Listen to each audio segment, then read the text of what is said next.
Welcome to another episode, listeners of For the Greater Good podcast. I am one of your co-hosts, Uzumako or Jacko. Hi everyone, I am your other co-host on For the Greater Good podcast, Chanel Debink. Well, we are in the midst of June. Yes, life is happening fast and furiously, excitedly. Summer, It's almost and just making more memories. Honestly. I know, yeah. We were talking in an episode that you were learning to ride or bike riding, and I was like, I'm going to take your bike to learn. Yeah. Wait, what was that again? So do you now have a bike or Not yet, but okay. It's in the works. Okay, so there'll be some beach bike riding in a few weeks. Yes. And once the sun is out and things are amazing, I was like, got it. All right. Yeah. Is it a tandem bike I can sit behind on you? No. No. I had to ask because no. I'm not gonna face plant. It's not okay. You've ridden a bike. I have, but again, I only started learning to ride a bike in the last 5 years. Really? Yeah. Wow. I didn't grow up riding a bike, so that makes sense. I did. Yeah, Me and my siblings did. Yeah. We rode our bikes all over the neighborhood. It's so freeing. The times I've gotten on it has been so freeing. So I think I'll probably enroll myself into somewhere else that I can learn to properly ride and feel more confidently on a bike. Yeah. Yeah, that would be fun. Just one of the things you just like doing in the summertime is when the sun is out. It's also another form of just like low impact activity. Yeah. So it's like I know I'm gonna be just definitely staying active, but not thinking about it. For sure. And just be out there. And when you travel too, you know, to a nice way to get around the foreign cities if you feel comfortable in that way. So I think that's amazing. Yeah. I think that's amazing. Yeah. Well, speaking of summer, we have a great episode kind of tying off of what we talked about last time. We really dug into money, financial wealth, how that's tied to our self-worth and value as women. And this episode today, we are talking about soft life, strong boundaries. So we're really talking about something that people often misunderstand, you know, what softness is. You've heard about, oh, I want to live a soft life. I want to be soft. Hard and go get it. And that energy of, you know, driving independence. Yes. You know, that hyper independence we talked about. Yeah, but we just want to have a fun conversation about that. And, you know, something we were both thinking about really is just, let's have a conversation about what it really means to have a soft life. So, Chanel, what if ease and strength were never opposites? I would be superwoman. Right. That would be so beautiful. Such a great place to exist. I feel like it would just have such flow with it because you know that you don't have to struggle. Yeah. But you can also bring your strength. And that strength doesn't have to mean physical strength. It's just your confidence, your light, how you show up, the way you speak, the way you carry yourself. When you get the chance to advocate for that life of yours and your light, of course. But with just the ease of knowing that you belong in those spaces, you have been called into those spaces, and you don't have to struggle to fit into those spaces. And I think for a lot of us, there is a struggle. Either we feel like either or must or is already existing. But if we were to bring the balance of both into a space, I think that would be something absolutely beautiful. I agree. I think that there's a time to be at peace, which should be all the time, actually. But there's also a time to be strong. And I just don't think that it's wrong for you to be strong and to have that aggressiveness to you, because there are times for that when you have to advocate for yourself. You have to show some assertiveness. You can also do so with ease as well. Yes. You can add that femininity to it, and then it shows, and you can be elegant with it. It doesn't always have to come off as what most people think about, like that aggressiveness and so hard and all that. Like, no, you can be assertive and be soft with it. Say with a smile, and let that be how you be known, or let that be how your language gets received, and not be construed like you're being aggressive or we don't like your personality because you said this to us in a harsh tone. Yeah. But you don't want that to be taken away from you. Yeah. How do we actually create that soft life, my dear? I think, well, that's the topic. So I think we can create a soft life by just looking at different areas of our life. Are there certain aspects of our life where are we too hard? Are we too tough on ourselves? Can we take a step back and receive more? And we just talked about this too, like the difficulty of like receiving and asking for help and letting someone take the lead for once. Just I think those are steps that we can take to start to live a soft life, or even from a personal aspect like self-care. Yes, important. Really looking back into, okay, am I taking care of myself? Are there how does my what does my routine look like every day? My skincare routine, fitness routine, my eating habits, just my like how I dress myself, how I'm showing up in life. Yeah. I think those are just small ways that I think we can take a look at and figure out, like, okay, what do these areas reflect? If you can even ask your friends, and all these certain areas, like, how am I showing up? Do you see me as, am I always like go getter? Like, I'm always going after this, I'm on the go all the time? Or do you feel like there's certain areas where you can see me kind of take a step back a little bit and add some more, bring that attention? Yeah. Yeah. Care. I love that space that you just brought us into existence in. It's doable. When we think of it, so often we don't think that it is possible for us to do it. And when we think of softness, the community language has mostly been attached to someone else creating that softness for us. And sometimes you see very independent women creating their own soft life. And we think of it as something that is luxurious, something that is grand. If I don't have the great income to get it, I can't. But it can literally just be a start with you taking care of your inner self, that inner aspect of you that will outline and give you the opportunity to show up in the world in a different space and time, so that you feel more compatible with yourself, versus there is a push and pull, a tug of war with how you feel inside versus your external being of, you know, I inside I want to be soft, but when I show up to the world, I'm aggressive, like I'm a 10. I'm loud. I'm showing up big and loud in places. It doesn't always have to be that. I feel like when you look at how that space get created, it is with intentionality, it is with love to yourself, it is with grace, it is with confidence. And it always doesn't have to be, when we think of what it is about that material aspect of it, but how do we create ease and flow into our life to know that things are just existing, and we're not trying to force it into the being of who we are. Yeah, no, definitely. I guess we could even ask ourselves, like, what softness is not. So as I mentioned before, like asking yourself, where am I making my life harder than it actually really needs to be? Yeah. Do you feel like there are certain areas where you are? Yeah. I feel like that too. Yeah, definitely. I feel like I'm trying to put so much on my plate that the plate is staying the same and I just pile in. But what if I can allow myself a different way to do it, where there's expansion on the plate, so I can bring in things like everything can exist, but it's also because there is a lot going on. There's a lot that I'm trying to chase, I'm trying to do. And that creates that hardness because I'm always on the go. There is very little time for just me and for me to take care of me. So then for that softness, I need to restructure a lot. And I'm making life harder in my workspace. I'm making my life harder in my personal space because I have so much outward focus on goals I want to get to that by just sitting with myself, it's a discomfort. It almost feels like I need to be doing something else. Like I try to give myself the time to work out, walk my dog, spend time with him.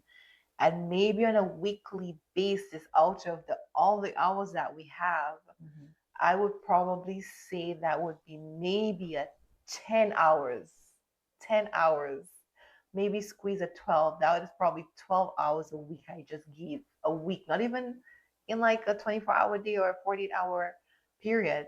A week, that's not enough time for yourself.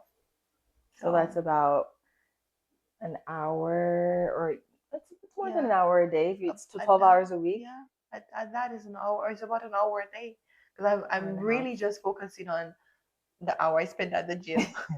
Yeah. And the 10 minutes every 4 walks a day for my dog. That's all I factor in there. I mean, at least you're going on walks. Because I feel like it's hard to add a walk in your day. Yeah, I have to.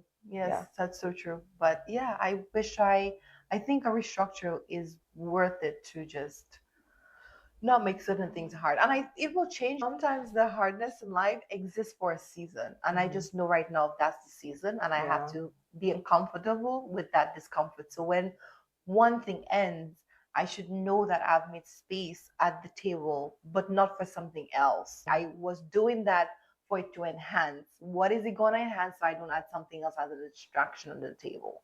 So, yeah. Where would that be for you?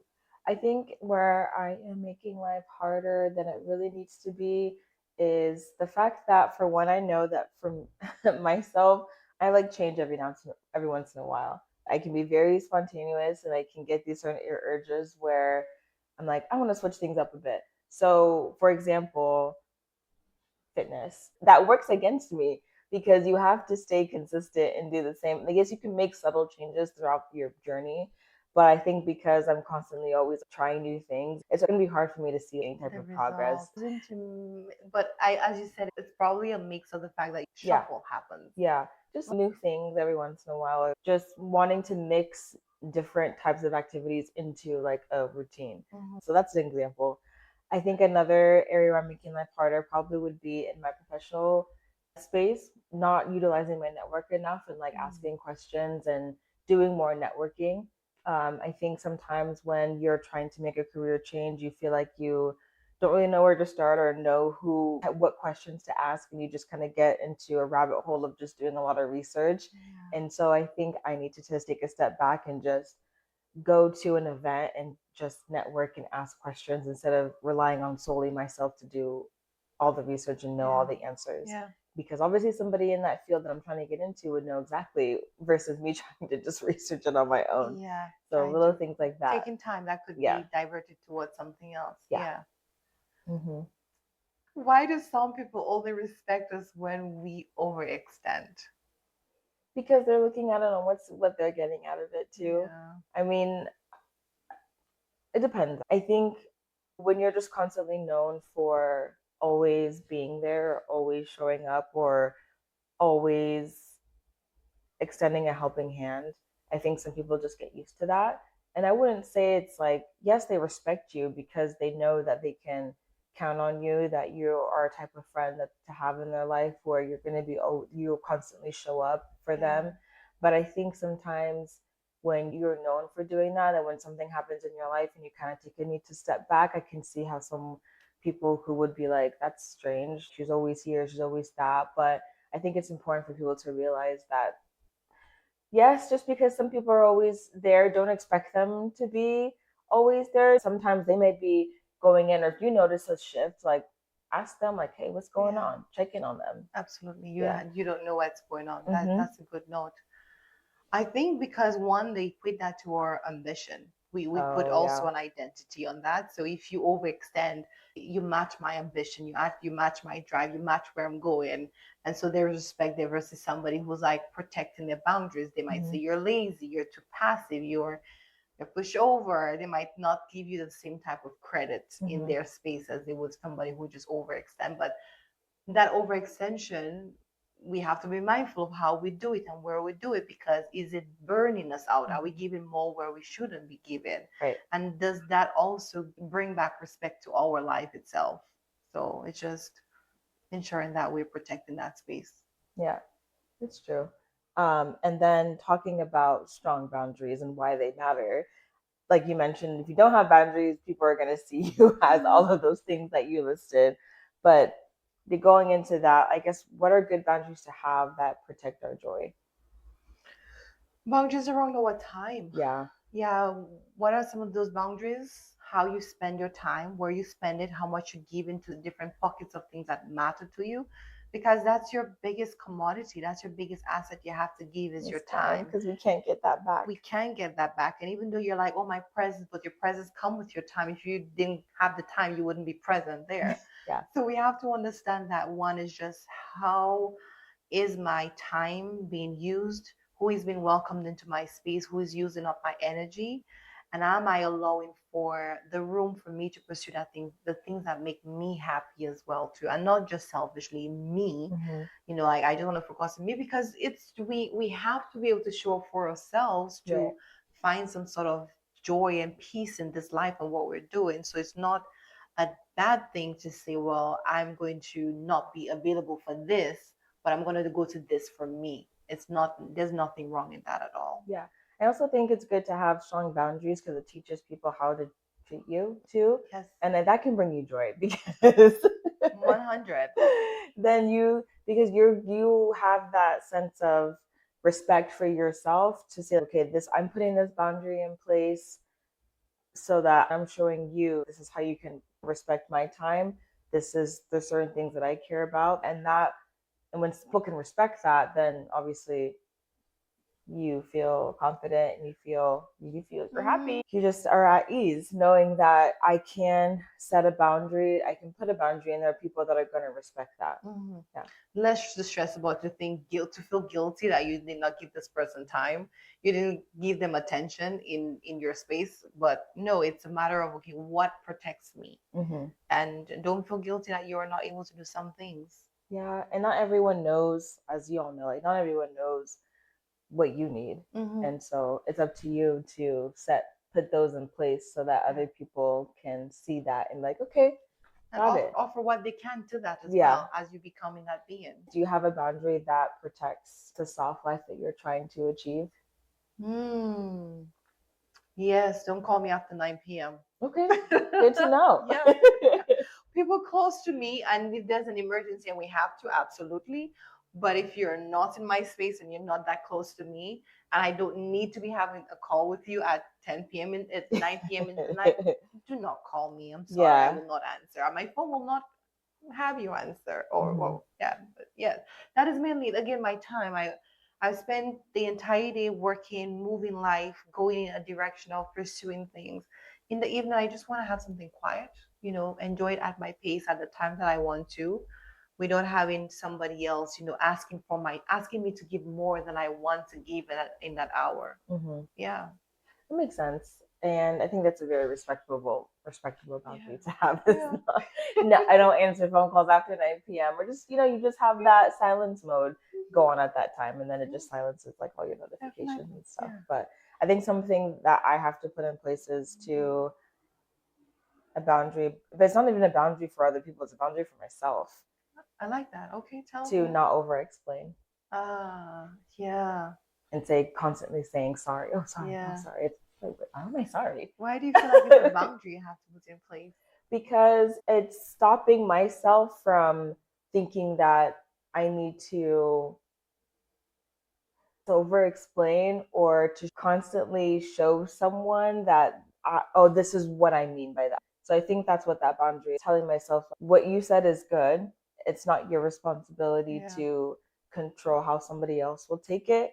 Just leave it at that, and you don't have to apologize all the time. It's okay. You're not. Why are you sorry? Yeah. So I was like, yes. Yeah. In some way, shape, or form. I'm sorry. I didn't do anything wrong. I'm sorry for being there. I'm sorry for taking up space. You're right. Living softness in real life. A few reflection ideas. How to protect our mornings. Maybe not start the day immediately on the phone. Maybe we don't have somebody buzzes that we probably don't want to call that early. Journal, perhaps, read whatever it is that you want to read to kind of get your motivation going for the day. Yeah. I think too, making sure that we are resting before burnout. So recognizing when we are reaching that boiling point sometimes, as we mentioned before, asking for help, leave draining dynamics. So try not to overextend to the point where you're now feeling that this whatever you're doing is like taking away from other things that you are looking forward to putting your energy and time into. And then budgeting for peace, not just for productivity. Yeah. How are you going to really spend that time to make your mind feel at ease? And build slower routines. Talking about, I know. Like where we've been hard and knowing that there's a go. Like, yeah, where can I be slower? and intentionally slower, not just like slow in productivity, slower in other things that will make a lot of last episodes, the financial part of me and the ease that I would want to have just not be present, but just go slow because there's intentionality. I want to savor the moments and be there presently. Yeah. That's a good talking point. A reflection prompt for us and for audience as well too. What would softer feel like right now? What would softer feel like right now? Yeah. Just breathing. Breathing. Tell me more about just that. Taking just taking a breath. Just before, obviously, with, as I mentioned before, just there's a lot of things that are causing, especially just me right now, to have to shift and make a little bit more sacrifices and being more budget friendly for me. Yeah. But just knowing that I don't always have to have an answer to everything right away, and that sometimes the first thing for me to do would just be to just breathe. Like, okay, think about it. Yeah. Like, just take a second. Yeah. Don't feel like everything needs an immediate like action. Yeah. That would help me right now. Definitely. What would softer feel like right now? I would add something different. Do not worry about my health. Yeah, as we're getting older, it's just so funny. Like, I really feel like I just need to be more cognizant of how I move myself, what I intake wise, what I take into my system. So I don't have to worry about, okay, am I doing the right things? Am I eventually putting my body at a collapse because I don't have great sleeping habits? So I think that would be a great segue for like my softer feel right now. When that 9 o'clock goes on, maybe I should go to bed, So I could certainly have better sleeping routine habits to help me with a more softer life. Yeah. Yeah. Okay. That would be very helpful. Do you feel like a lot of your thoughts nowadays are like your health is really taking up a lot of space? In some way, shape, or form, yeah. I just feel different things, and as soon as I feel it, I'm like, oh my god, what is happening here? Like, what is falling apart? Or is this something I have to worry about? Or is it something that I did? Like, was it something I did? 9 years ago? That's now, pain. Pain is negative dividends. It's black dividends to me. I'm like, oh my goodness. So, yeah, I think it takes up a lot of my thoughts. Occasionally, when something feels like it's not right. Yeah. Okay. Yeah. We'll work on that. I think that's like a common thing when people, as we get older, honestly. So yeah. It's just that it's a big indicator, like you're getting older. Ding, ding, ding, ding. Oh my, stop it. Oh gosh, but we have, as in addition to this episode, we have really great like one sentence, I should say, affirmation. So I will share one that I think we'll be taking and encouraging you all to take into this week, is that ease is not something I have to earn. My boundaries make softness sustainable. For our listeners this week, a soft life may look ordinary from the outside, but revolutionary on the inside. And we hope that this week holds both softness and strength for all of you. Yeah. And for ourselves as well. Yeah. Thank you all so much again. This was a pretty short discussion, but we just really wanted to talk more about just what it means to live a soft life. I feel like we could use this right now, just given the midst of everything, and just checking in with ourselves and just making sure that we are taking care and just not making life harder. Life already is hard on the outside. Like, we shouldn't be making it harder than it really is, than it needs to be already. So thank you so much again for listening. As we mentioned, our handles and links are below, but please feel free to subscribe to our YouTube channel for the Greater Good Pod, and follow us on Instagram, and listen to our previous episodes and future episodes where you listen to your favorite podcast on Amazon and Spotify. Thank you guys so much, and we're grateful as we continue to grow our community. We are so glad that you've taken the journey with us. Thank you so much. Thank you. We'll see you on the next episode.